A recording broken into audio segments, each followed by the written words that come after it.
Welcome everyone, and thanks for tuning in. My name is Katie and I'm the Public Programs Coordinator at the Old Treasury Building. As this is a webinar format, you're all safe. We can't see or hear you, but if you do have any technical difficulties, just put a comment in the chat and I'll try and help. As we go along, if you have any questions for our speaker, please place them in the Q&A and we'll address them at the end. Before we start, I would like to acknowledge that the Old Treasury Building and where Andrew is presenting from today are located on the lands of the Kulin Nations, and we pay our respects to traditional custodians past and present. Sovereignty was never ceded. Now today is a very special day for the Old Treasury Building. We celebrate being an active building for 160 years, so awesome. Now I'll hand you over to Dr. Andrew Dodd. Andrew is Director of the Centre for Advancing Journalism at the University of Melbourne and quite literally wrote the book on J.J. Clarke, which is unfortunately out of print. Thank you, Andrew.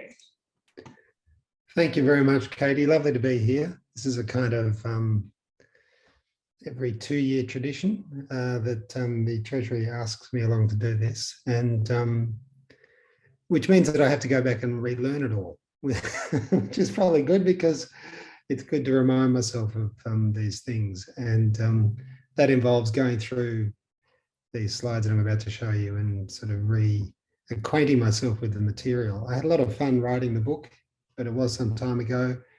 And it's great today that the Treasury Building is celebrating this milestone, because the Treasury Building is pretty well unique amongst civic buildings of its kind, because it is still being used in the same way that it was intended to be used, in that part of the building was always intended as an executive building, and it's still the place where the governor comes along and signs legislation.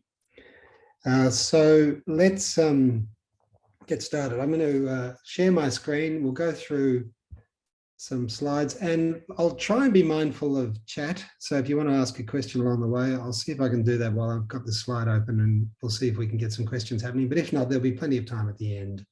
So we're talking about the Old Treasury, but really also talking about J.J. Clarke, its architect, an extraordinary, prodigious, precocious young professional. And that's him there. Well, one of those people is him. We found this obviously colorized photo from 1861 while I was doing the research on J.J. Clarke, and this is him in the Victorian Volunteer Engineer Corps, a little corps that was set up to defend the colony of Victoria in the 1860s. And this was a regiment of engineers, and Clarke was an officer. Which one is Clarke, I hear you asking? It's the guy second from the left in the back row. That's him there. Sporting a pretty impressive beard and sideburns. Not a beard, more sideburns and a beard and a mustache. So this is Clarke. His family have had a long history with the military, by the way, right through to almost the present generation. They seem to like dressing up in uniforms, the Clarkes. This is Clarke much earlier in his life. This is not him so much as something that he drew. This is J.J. Clarke's maternal grandmother, Grandma Unwin, her name was, U-N-W-I-N, and she was a Quaker. And this was a drawing that he did at the age of 5. Pretty impressive, really, because it's got perspective and shadow, and it's a really lovely depiction of a woman that he admired greatly. And one of the few details we have of his early childhood is that he was very close to his grandma. And I talk about in the book how when she died of cholera, plague went through Liverpool in the 1830s, 40s. He was quite upset by it, but the undertaker turned up at the house and discovered that J.J. Clarke, as a young 5 or 6-year-old, was lying in the coffin trying it out for his grandma. So, you know, a precious little tidbit of information there, but one I share with you. I don't know whether it tells us much about J.J. Clarke, but there you go. This is Clarke at the age of 13. So between 5 and 13, he gets pretty busy developing his artistic skills. And this is a map that he drew of Liverpool for a school assignment. Now, I don't know what you were doing at the age of 13 or 14, but I know I certainly wasn't doing stuff like this. This is an extraordinarily accomplished map of the city of Liverpool. And I think it's quite possible to argue that it was the best map in existence at the time, because what Clarke did to draw this map is extraordinary. And it tells us, unlike his previous drawing or that previous anecdote, it does tell us a lot about who he was as an architect and how he operated. And so what I did to try and find out more about this map was go to the British Museum and ask to have all the maps that were in existence in around 1850 of Liverpool. And they pulled out a whole bunch of them, and I just pored over them for quite a while, and a pattern began to emerge which suggested the way in which this was created by Clarke. Interestingly, that building at the bottom of the image there is the Collegiate Institute of Liverpool, where Clarke was a student.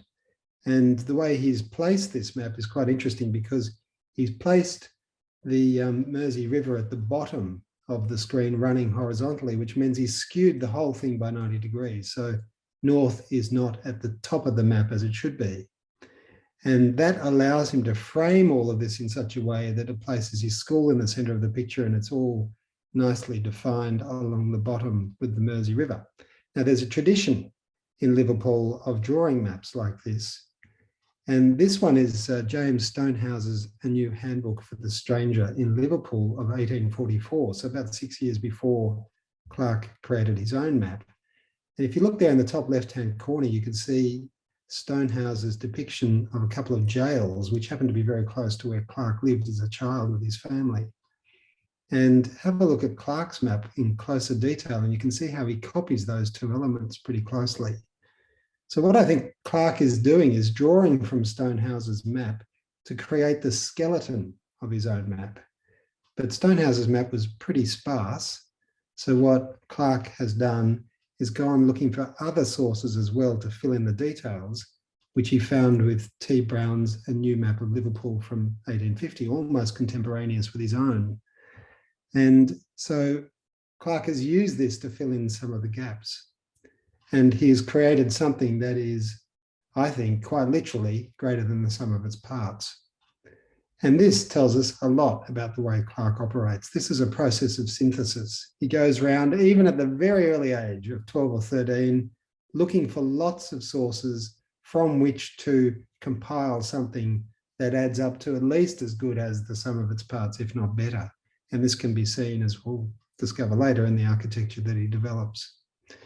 The other thing that this map indicates is that at the age of 13, he has a very good understanding of the city of Liverpool's architecture.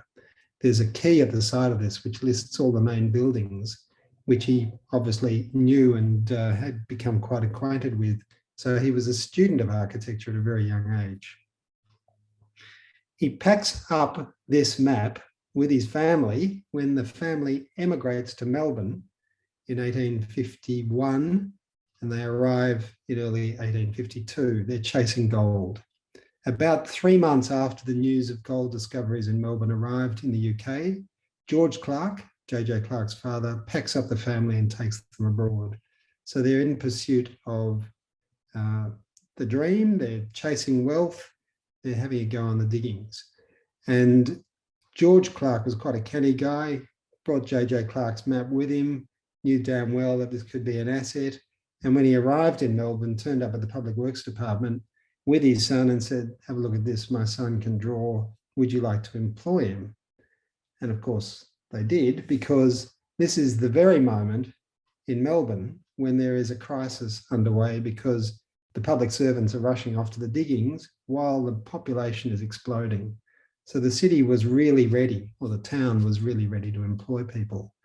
And so Clarke was taken in at the age of 14 and asked to start work designing Melbourne buildings, which is kind of remarkable. And it's kind of why I got interested in Clarke's story in the first place, when I discovered that remarkable thing. And here he is at 14, designing Melbourne's first temporary post office. This is a later drawing a depiction of it. We can tell that because A.E. Johnson's Central Post Office is going up next to it, which was built in about 1859. So this is after Clark has done the work on extending this first post office. But imagine arriving at the Public Works Office at the age of 14 and being asked to design the town's post office. Not the post office proper, but the extensions of it to keep it functioning for another few years. Interestingly, this design has a cupola, that dome at the centre above the clock tower, which is a signature of Clark's later work. Clark is already discovering pretty early that he is designing key elements that are backdrops to what's going on in the colony. And this is a judge's bench canopy, which Clark designed in 1854. And this is still in existence. And this becomes the backdrop to a remarkable event in Australian history, because in 1880, Redmond Barry sits under this very canopy and sentences Ned Kelly to hang.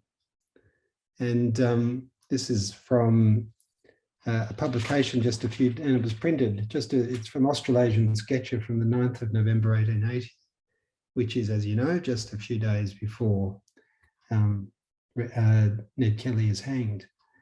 And as I said, this still exists. You can see it. It's in the old magistrates' court, and it's a beautiful thing. It's now inside a room that's used for teaching and for other functions and events. You can go and have a look at it.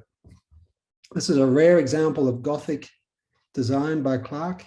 He eschews almost all things Gothic throughout his life. He is a classicist, but here you can see even at a very young age, he's accomplished in designing Gothic features.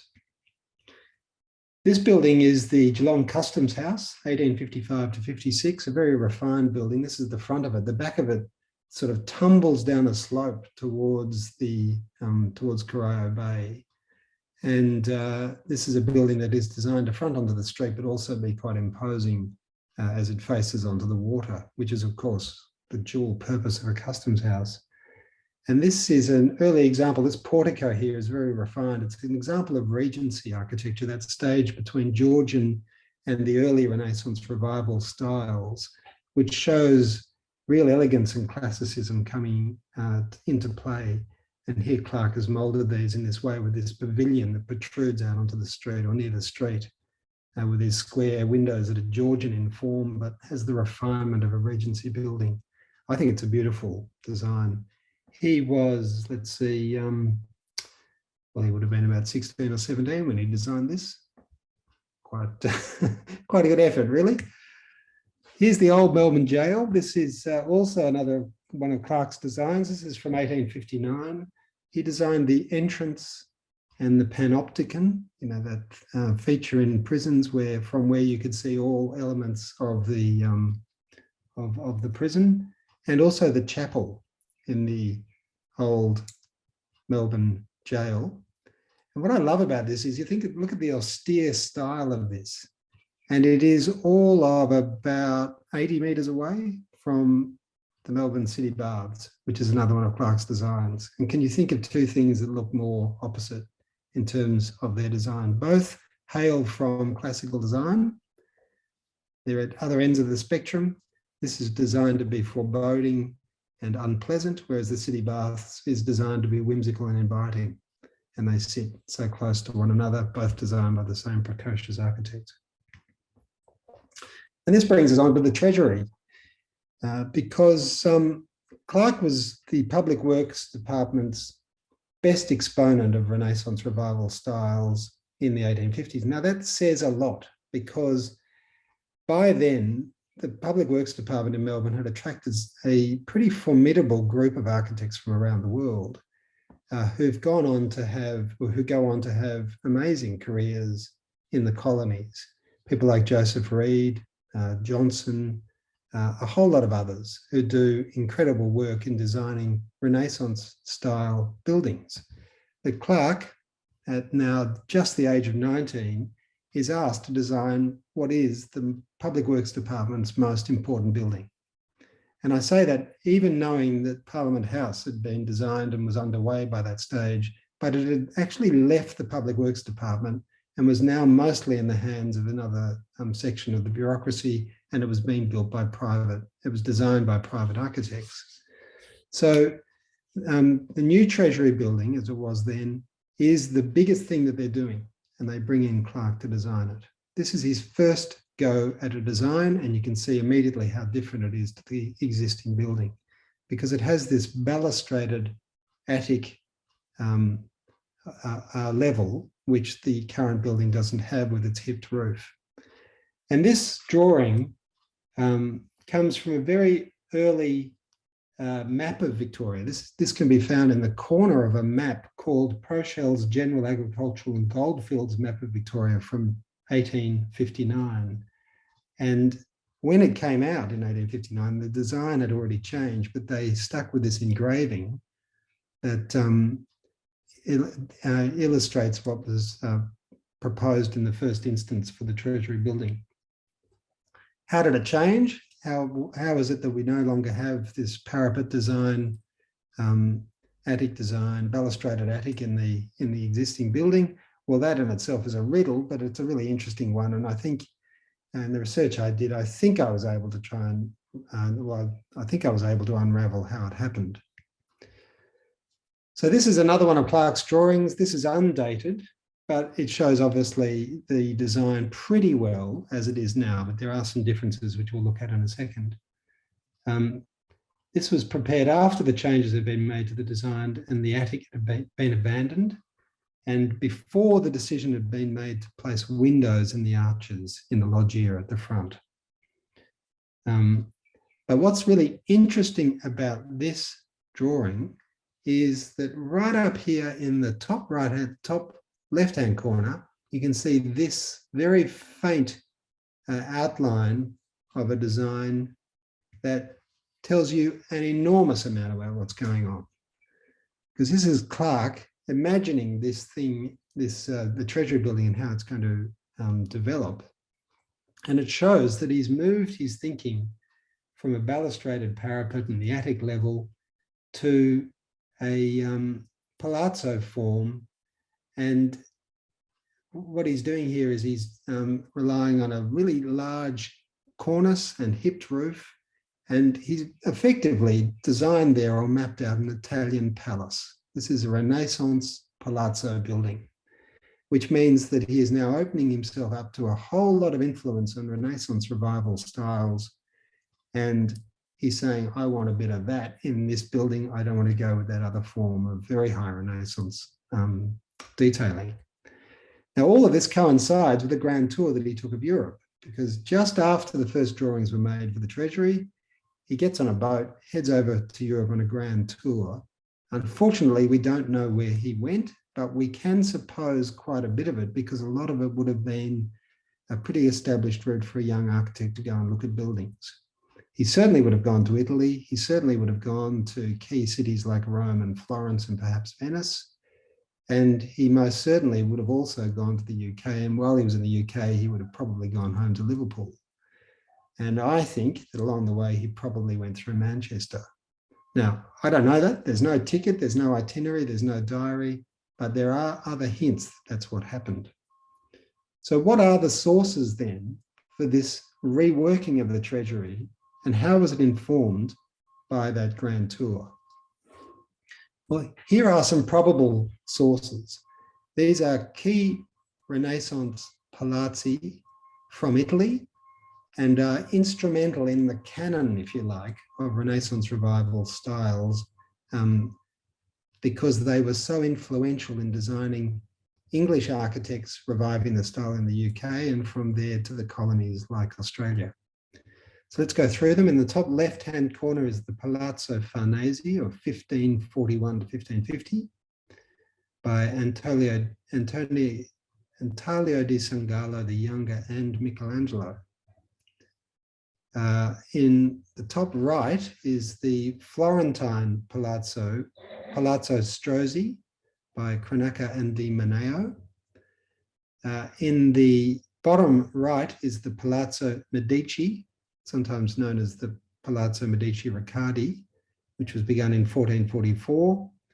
And in the bottom left is a building which, when you look at it, you can see immediately why it's of interest, because it combines that loggia at the front of the 5 bays with the 3 bay symmetrical palazzi form on either side of it. And this is a building called the Villa Garzoni in Ponte Casale, and it's by Jacopo Sansovino. And this is 1536 to 1540. Jacopo Sansovino is key to this because we think that Clark was originally inspired by Jacopo Sansovino early on, because his original design with the balustraded attic was very Sansovan-esque in form. And now I think we see that he can also draw from Sansovino, but do something without the attic on the roof and be drawn by other aspects of the design. And that front facade of that building is obviously very synonymous with Treasury in its current form. But they're not the only sources. He would have also, as I said, go to the UK, where he can see how British exponents, English exponents of Renaissance styles, are adapting these in the UK. And so looking at these buildings, he would have gone to Pall Mall, where he would have looked at the clubs. The one in the top left is the Reform Club by Charles Barry, 1837 to 41, which is next door to his own Travellers Club, which is another building that is quite influential in Melbourne. It certainly would have had a bit to do with some of the Melbourne designs at the time. The Reform Club is said to have a lot to do with the Melbourne Club by Leonard Terry in Collins Street. And you can see there are some similarities between the buildings. The top right-hand picture here is the dormitory at Westminster School. This by Lord Burlington. And this is an earlier building, 1722 to 30. And it's sometimes credited as being one of the key palazzo designs in the revival. But it wasn't the first. The first one was brought to the UK by Inigo Jones Banqueting House in Whitehall, and that was in the 1600s, 1619. The bottom right is the Ashmolean and Taylorian Museum in Oxford. This is Charles Cockerell, 1841. And the one on the left is Pitsanger Manor in Ealing by Sir John Sloane. So those 2 buildings at the bottom show you a way of resolving issues about the columns and as they protrude out from the facade of the building, creating these large results, as they're called, with the capitals being exposed. And there's an element of this in the way Clark designed the Treasury as well. So all of these could have been influential on Clark. But there's a building in Manchester that I think stands out as being a really important precursor to the Treasury building. And that's the Free Trade Hall of 1853 to 56 by Edward Walters. This was severely damaged in the Second World War, but has been rebuilt. This building was illustrated in Builder in 1856, around the time that Clark is beginning to think about the Treasury. And that would have been an image that Clark would have seen as a very young architect. And it is in many ways quite uncanny what's going on in this building and what happens in Melbourne's Old Treasury. Here's the Melbourne Old Treasury, a building we know and love. And here is some detail of Edward Walters' Free Trade Hall. And you can see here, if I toggle between the 2, that there are lots of similarities between them. The paired columns, this thing in the middle called a triangular pedimented edicule, which is the kind of elaborate stuff going on around that central window, the balustrade underneath it, the archivolt, and the spandrels. And the spandrels are the kind of the V's that go upwards from the arches. And in the middle of those, there are roundels or round windows. And in the center is some sculptural relief work. Now, if I go back, you can see that in Clark's design, that doesn't exist.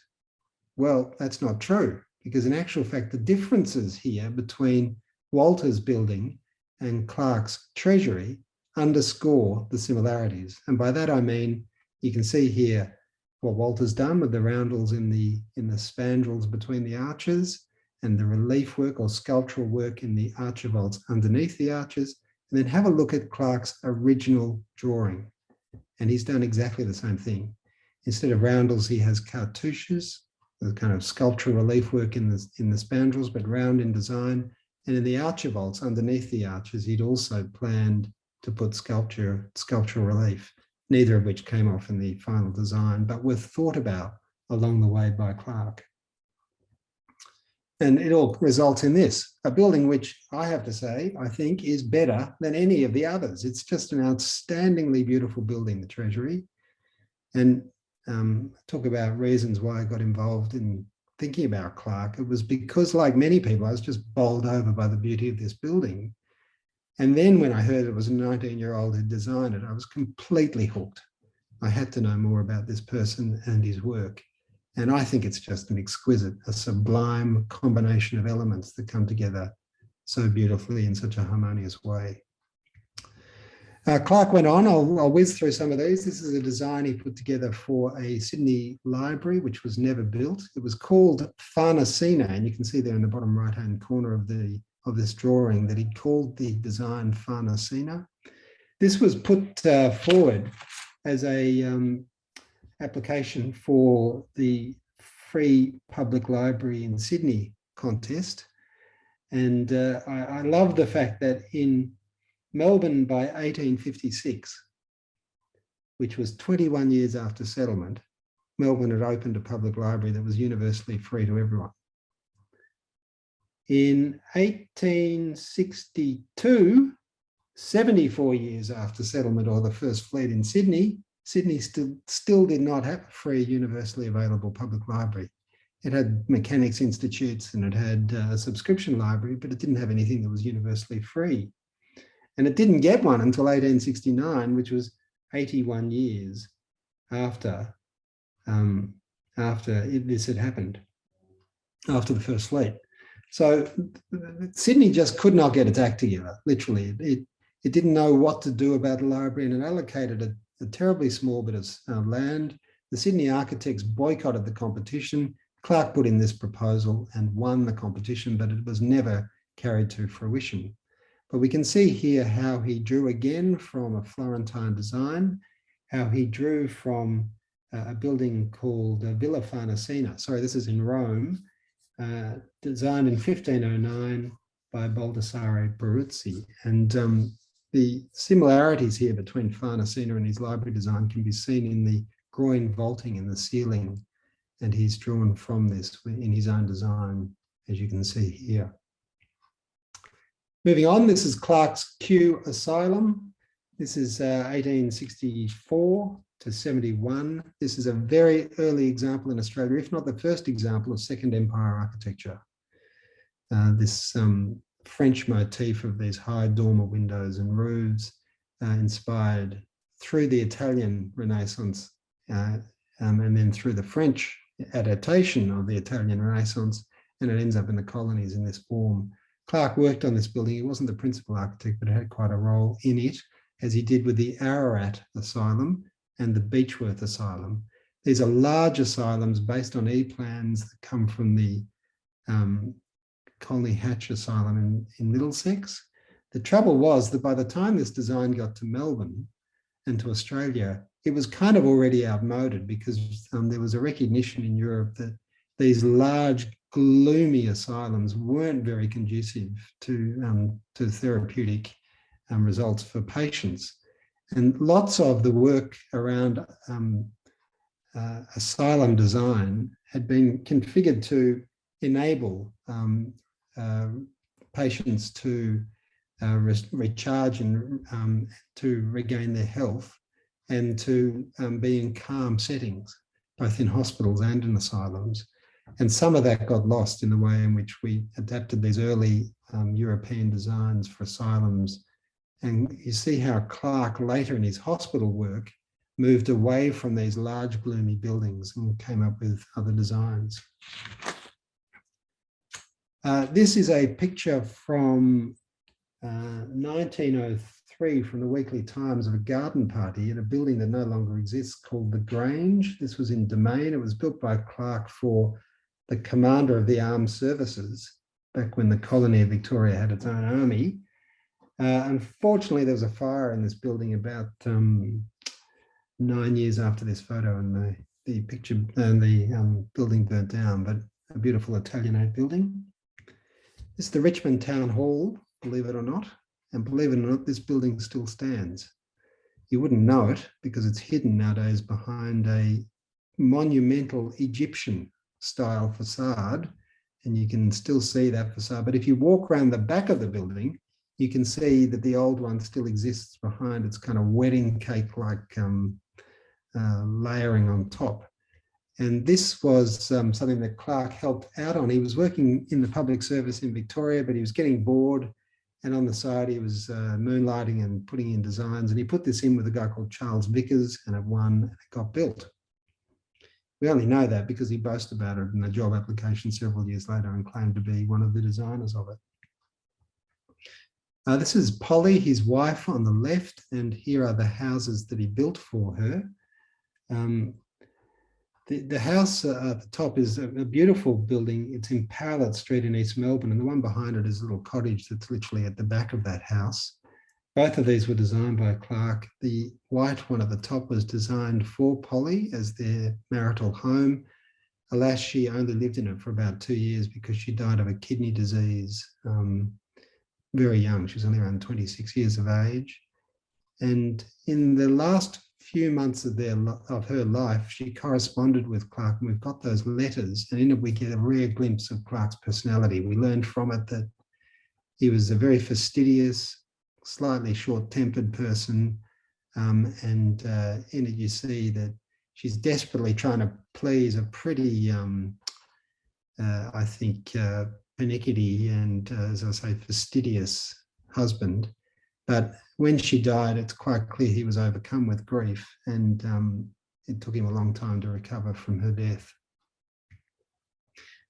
One of the ways he recovered was by painting. He was a very accomplished painter and watercolorist. He studied under a guy called Louis Bouvelot, who is credited with a lot of the pioneering work of the Heidelberg School.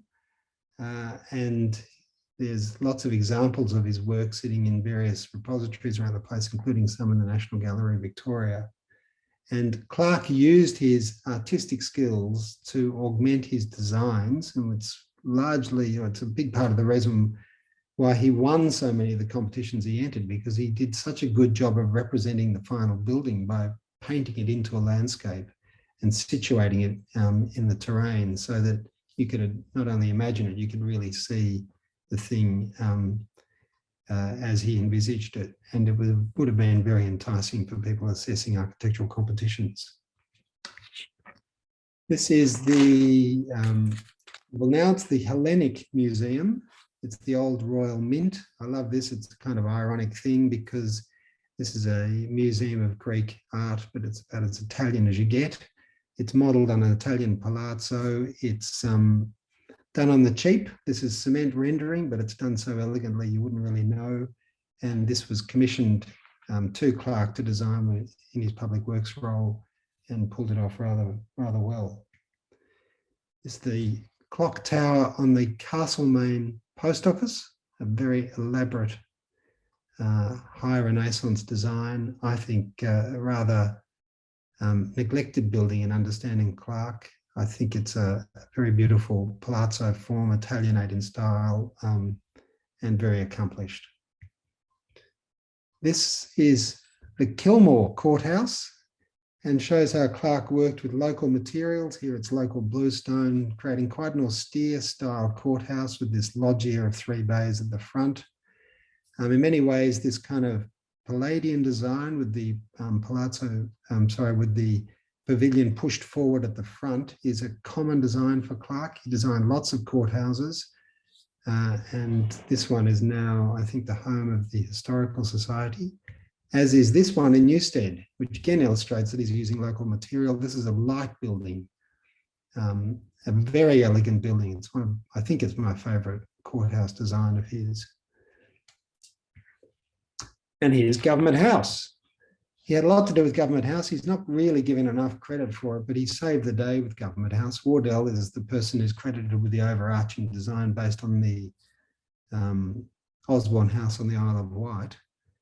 But it was quite clear that Wardell's skills in Renaissance, Wardell, by the way, was the Inspector General of the Public Works Department, and he directed Clark to build this, to design it, but he left it to Clark to do most of the work. They had a long correspondence between them where they argued over aspects of the design, but through that we see that Clark really was the one that Wardell lent on, and that Clark's skills as a classicist outstripped Wardell's dramatically. Wardell was a Gothicist. He's the designer of St. Patrick's Cathedral. That was his strength. Here, a classical building is left in the hands of Clark to accomplish. And when it all went awry, Clark was brought back in to design lots more elements of it. And it is a magnificent building. It's Australia's grandest viceregal residence, and in some ways grander than Osborne House. This is the Essendon Town Hall, but when it began life, it was the Essendon and Flemington Mechanics Institute. It was designed by Clark in 1880, after he left the Public Works Office after the Great Dismissal of 1878, called Black Wednesday, when lots of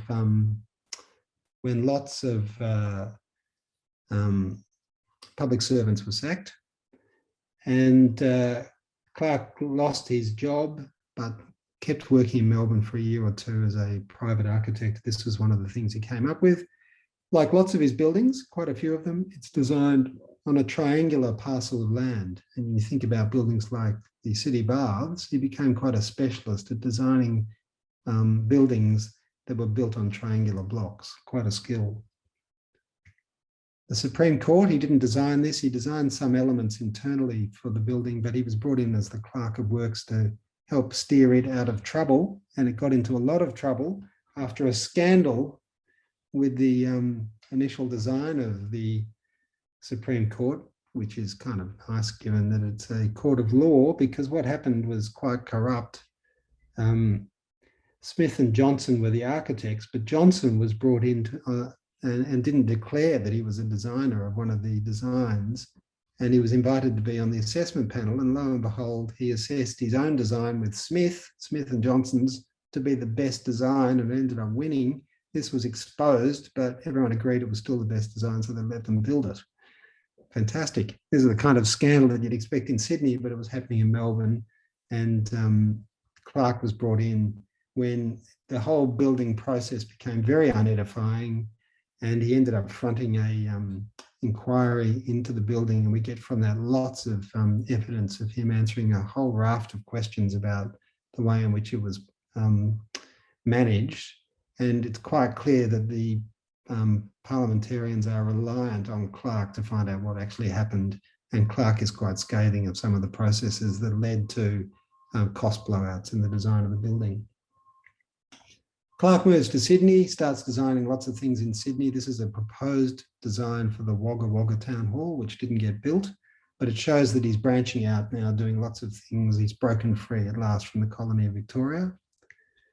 And he moves to Brisbane. He applies for the job of Brisbane Colonial Architect and starts working on a design while he's there, a private design for the Brisbane Treasury, which is the Brisbane Public Offices and is now the Brisbane Casino. And this was his design. You can see here in this drawing that he's created, those skills are brought to the fore, and he has designed this building, which won the competition. Now, the trouble was he also, it didn't win the competition so much as the others that won it fell by the wayside, and he ended up winning it out in the end through a process of elimination. But he'd also won the design for the Brisbane Town Hall and the Brisbane Masonic Lodge at the same time that he had also accepted the position of Colonial Architect. And he was a victim of his own success. It all went awry very quickly. He couldn't do all of these jobs at once. And he ended up struggling to meet his commitments, and only lasted as Colonial Architect after 2 tumultuous years. And only lasted 2 years and was sacked. But what is amazing about this building is that the first stage of it was designed in 1883, and the first stage here that you can see was built in 1889. Clarke had by then long left the scene in Queensland. He had a raft of other buildings that he was responsible for and which had come to fruition as the Colonial Architect, and some of which still stand. But this building was a bit of an anachronism because these styles by the 1890s were beginning to become unpopular. And the second stage was built in 1890-93, which went round the corner. It was about this big again, but so the building turned a sort of left-hand corner and went down the other side of the block. And the last stage of the building wasn't built until 1922 to 28, by which time these old Renaissance styles were completely out of vogue. But the government in Brisbane committed to finishing Clarke's work long after his death. And so now what you see is a building that fills the entire city block in this style, which is kind of an amazing testament to Clarke. And there it is there. It is a very grand building indeed. Here's the Brisbane railway station. The clock tower is his work. This represents a period when he came back to Brisbane later in his career. Here's the Yungabar immigration depot, which is a beautiful vernacular Italianate building on the river. You can see those square campanile towers there. That's a hallmark of that Italianate design. This was built as an immigration depot for new migrants arriving in Queensland. Here he is designing the Perth Hospital. He took his leave from Queensland, where everything had been a bit unhappy, and followed the gold rush to Queensland, literally, where there was a desperate need for new infrastructure. And he, by that stage, was specialising in hospital design and designed the main pavilion hospital in Perth. These wards still stand. He also designed the Newcastle Hospital. This was never built, although on the far right-hand side, you can see the nurses' quarters, which were built. And they stood for some years, but were later demolished. And he then decides, after all of this, after a spell back in Queensland, he comes back to Melbourne, drawn largely by the design competition for the city baths, which he's now doing with his son, Edward. Edward is in practice with him by this stage, and they come up with this magnificent design for the city baths. I think that's him with the bowler. Well, sorry, I was going to say bowler hat, but half of them have got bowler hats on. No, not half. Some have bowler hats. He has a kind of variation of a bowler hat directly behind the scroll with the plans on the plinth there. And he's standing there at the opening or the laying of the stone for the National Mutual Building, which is a strange adaptation of his later work. This is a building that still stands in Ballarat, the National Mutual Building. It's a Venetian Gothic classical building, and Venice is rare because it's a place where you fuse Gothic and Renaissance, classical Renaissance styles together, and Clarke's done that in this building. And it's a very eclectic thing. It demonstrates that he was trying to adapt and change as styles were changing around him. It's not a completely successful building. It had a large cupola on the top with 4 small ones on the corners. Yeah, it's kind of an interesting, noteworthy building. This is the Women's Hospital, which is now demolished in Swanston Street. Again, another adaptation of his hospital work. I'm almost finished. And another triangular building. This is the Auckland Town Hall, which he and his son designed together. This is his second last great commission. That building well and truly still stands. It's an absolute triumph. There are all sorts of conclusions you can draw about what's going on in this building, whether he's cleverly and cheekily subverted some buildings in the UK where a lot of these motifs are the other way around, and whether because he's in the Antipodes, he's done something cheeky and changed them. I don't know. But it's a grand Edwardian Baroque building, as we'd now call it, because Baroque is the high sort of climax of the Renaissance. This is where all those motifs go kind of over the top.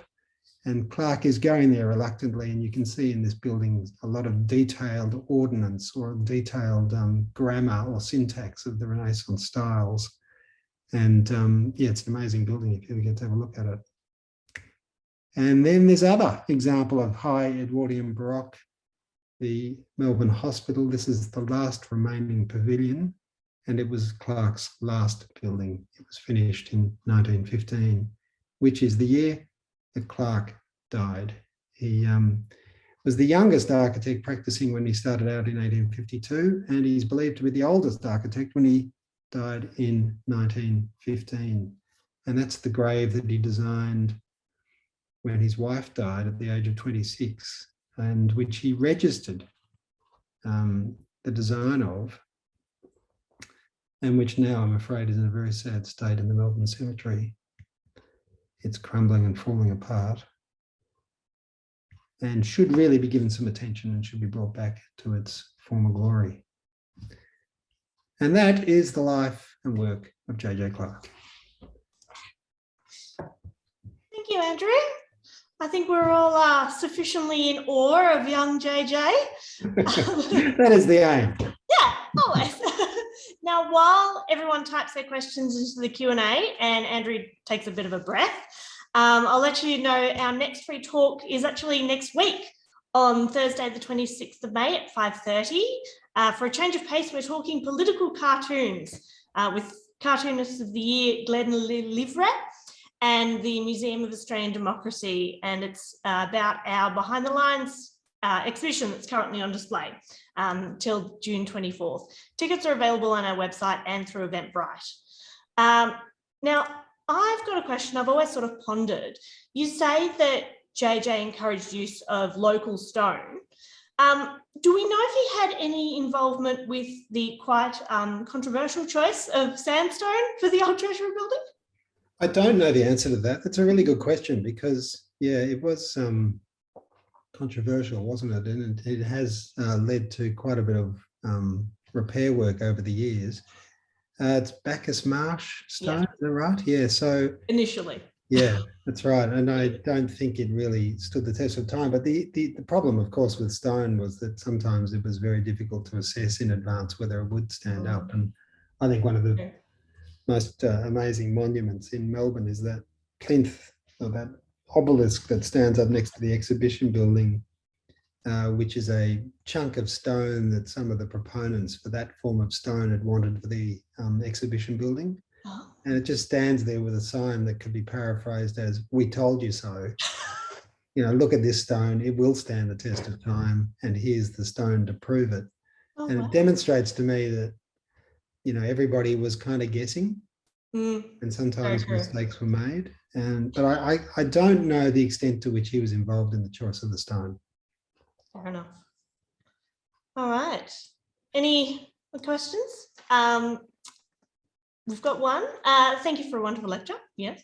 Are you able to suggest where JJ Clark's body of work would rate in national terms overall? Well, of course, what I have to do here, Margaret, is immediately suspend my own bias, or at least be aware of it. And this is what happens when anyone throws themselves at studying somebody's work to the exclusion of others. So I'll try and do it objectively. I think the Treasury building, the Old Treasury, is almost unquestionably the finest Renaissance revival building in Australia, because of its capacity to fuse so many elements in such a harmonious way, and because of it's just so accomplished. It is almost the exemplar of harmony in design, and because it's novel. You know, there are so many elements of it that you can have a stab at sort of looking for precursors for, but it's very difficult to sort of look at something that pulls them all together so well. So if this is sort of a test, he has created the finest Renaissance revival building, that would certainly put him right in the upper echelons of architects as exponents of the Renaissance. But I think the thing about Clark that makes him almost unique, if not unique, is that he is involved at the very early stages of the Renaissance revival movement in Australia, with Georgian architecture going into Regency in the 1850s, right through to the point that it's running its course in the Edwardian Baroque in 1910. And I don't know any other architect that's working over that length of time and exposes themselves to that range of styles. The other thing that's interesting about him is that he worked across several colonies and became an expert at several different styles. Now, he's probably not as well known in the city of Melbourne as Joseph Reed, who was responsible for a number of key buildings. He's probably not as popular as some of the ecclesiastical architects, like Wardell with his cathedrals. But he is increasingly recognised as being a very significant figure for all the reasons I've stated. Definitely. Now, what stones and materials were used to match the Italianate style, and where were the materials sourced? Well, the thing about the Italianate style is it wasn't dependent on a material. The Royal Mint demonstrates that you can create a palazzi with cement, brick and cement. And it was a process known as stucco, and lots of those buildings used that style and used it successfully. And it was always, a lot of the correspondence in Public Works Department records is arguing over materials. And the architects want it in stone, and the people designing it don't have the money and they want it in brick and cement. The argument goes on between them, and it always runs the same line of, yes, we want this to last for the ages. We need it to be a building that is fitting for its civic duty, and you can't do that with brick and cement. And the others argue, well, we can and we will, and we don't have the money. So you're going to have to, come up with something that'll work. And the other thing that Clark demonstrated again and again was that he was prepared to work with local materials. It was almost like he had some sort of inbuilt bias towards it, probably beaten down through a recognition that the best way to get the building quickly was to win the fights that were winnable and not fight over ones that weren't. And a lot of the fights were about cost, and costs were reduced by using local materials. So he'd adapt and use them. Yeah, it's interesting. One thing that's always really struck me about Clark buildings is that although there are little details that are very similar across them, you can always kind of look at one and go, yeah, that's a Clark building. And it's not the materials, it's subtle things in the design. It's just wonderful. Yeah, look, I had that feeling. I didn't know Clark. I really, I just kind of liked the Treasury Building, and I was Can't blame you there. Yeah, it's very young, and I was walking down, one of those streets in Brisbane, and I was just dumbstruck by the Treasury. As is now the casino, and just thought, what is this thing? And then I think at that point I sort of thought there is a connection with the Melbourne building, and as I say, it was those elements, those kind of penny dropping moments that just thought, who the hell is this guy? But you're right, a lot of them have that Palladian design where something protrudes out at the front with pavilions that reset and come and spring forward in the facade. And that's a common element. Also, a lot of them are quite austere internally. You put a lot of effort on the exterior, but not as much in the interior. The Treasury is a little bit of that, but it's still the interior of the Old Treasury is pretty good. Do you think that's probably because he designed more functional buildings than like decorative? I think I think his emphasis really was on the exterior of buildings. Although, in Government House, he was set to work to design the grand staircase. Yeah. And he did an absolutely magnificent job on that. One story goes that the grand staircase was almost left out of the design altogether, and it was an afterthought, and Clark was brought in by Wardell to say, fix this, please. And he set to work, and it's just a staggeringly beautiful thing. It is. And look at the magnificent work on that judge's bench canopy. So he was more than capable of it. But as I say, often these the final designs were determined by cost. Fair enough. Yeah. All right, if there's no more questions, thank you again, Andrew. I think we've all really enjoyed our morning. And if anyone is interested in more information about the Old Treasury Building or a young JJ, we do still have the book produced a few years ago about the Old Treasury Building with a chapter from Andrew, available to purchase from reception. It's just $5. And thank you again, Andrew. You're very welcome. And thanks for everyone for coming along, and I hope we see you next week.